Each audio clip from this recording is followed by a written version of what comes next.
This video is going to be about box and whisker plots and how to read the visualization and answer questions that have box and whisker plots. This is from our notes last week. A box and whisker plot has two sections, two main parts, the box and the whisker. The box is in yellow and the whiskers are in green here. And this box and whisker plot is about players' weights. Let's say this is players' weights in the NBA. On a single team, or in the league in general. I'm going to scroll down and I'll show you the same box and whisker plot with the 5-number summary highlighted.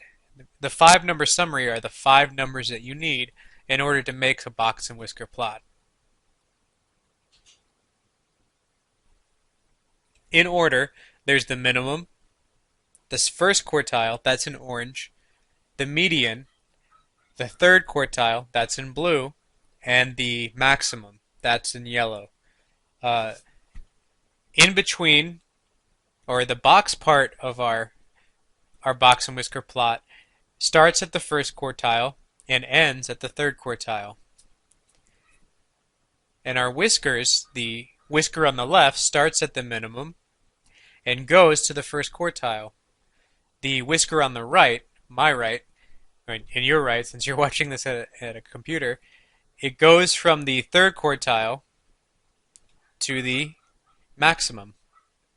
Okay, now if you need more information on how to find a 5-number summary, you can watch the video that's also in the Math 1A playlist. Same box and whisker plot.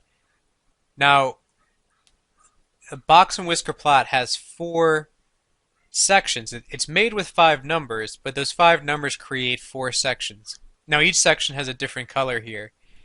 There's yellow, blue, green, and pink. Now each section represents 25% of our players. This here that I'm circling is 25%.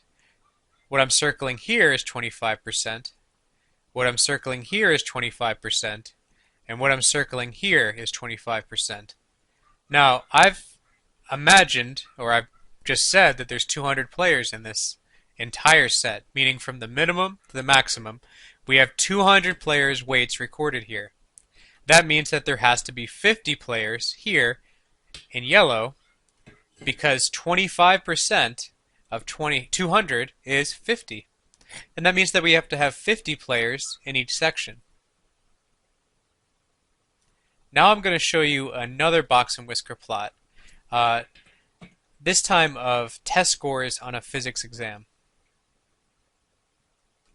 Alright, so if you're counting here, alright, here's the box and whisker plots for exam grades on in physics. Now, if you're counting these X's down at the bottom, these are all individual scores on this exam. So there are 20 exams, 20 people who took exams in this class. Now, this box and whisker plot tells you tells you where most of these students scored, because it gives you the middle. It tries to give you a picture of what the average or what the expected score was for this class. Some people scored 100. One person scored 100%, and one person scored 60%. But we want to know how the class as a whole did. What we're going to look at is the interquartile range, which is that middle 50%, the box. This box gives us an idea of what scores most of the class, or 50% of the class, fell under. Most of our class, 50% of our class, scored between 70 and 85. And we have these people on the whiskers who didn't score in that middle 50%. They either scored lower than that middle 50% in the case of the whisker on the left, or they scored higher than our middle 50%. They're in this whisker on the right. All the big box and whisker plot is showing us is giving us a picture of what this class did, or how well they did on this exam. Just like our box and whisker plot of players' weights gives us an idea of what a player looks like in the NBA. This middle 50% tells us that 50% of our players weigh in between 190 and about 240. So most of our middle 50% of our players weigh in between those two weights. But we also have some players that are much heavier than that. But it's only 25% of the players in the league. And we also have some players that are less than that, but not by too much. Only our lower 25%, no one weighs less than 150 pounds. So I think we have an idea of what most of our weights will be, or what the average NBA player is going to weigh using this graph. Let me show you some of the questions that you'll be asked in class. So here's a box and whisker plot that shows the amount of money that JVS students spend on transportation in a week. Um, right away, you can see the five numbers summary. We have $6 here is the minimum. $7 is our first quartile. $9 is our median. $13 is quartile 3. And $16 is our maximum. So where does the middle 50%, where does each 25% show up on this graph? Well, 25% of our students spend between $6 and $7. 25% of our students spend between $7 and $9. 25% spend between $9 and $13. And another 25% spend from $13 to $16.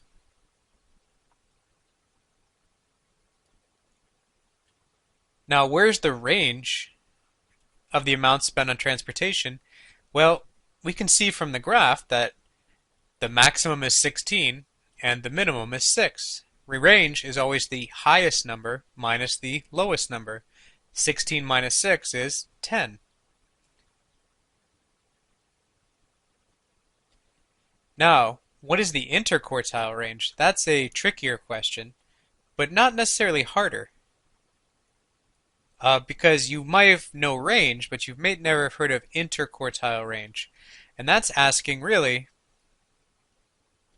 what is the distance? What is the quartile 3 value minus the quartile 1 value? What is the range between the smallest value in the box and the highest value in the box? That's the range of the middle 50%. Quartile 1 is $7. Quartile 3, third quartile is $13. $13 minus 7 is $6. Now, if there are 200 students at JVS, how many spend more than $13 on transportation? So how many, let's look at this graph and highlight, let's look at this graph and highlight the people who spend more than $13. There we are. Now, that's 25% because that's the distance between quartile 3 and the maximum. So 25% of our students are in here. There are 200 students total. So what is 25% of 200? Well, 50. There are 50 students who spend more than $13 on transportation. So the answer to number 3 would be 50. Now, what is the median amount that JVS students spend on transportation? Sorry if that gets cut off. Come back to your box and whisker plot. The median will always be the middle vertical line in the middle of the box. That line has a value of $9. So the median of our set is $9. So that's how to read a box and whisker plot. We'll talk about how to make a box and whisker plot in another video. Hopefully that helps. And if you have any questions, you can leave a comment in the comment section below. Thanks.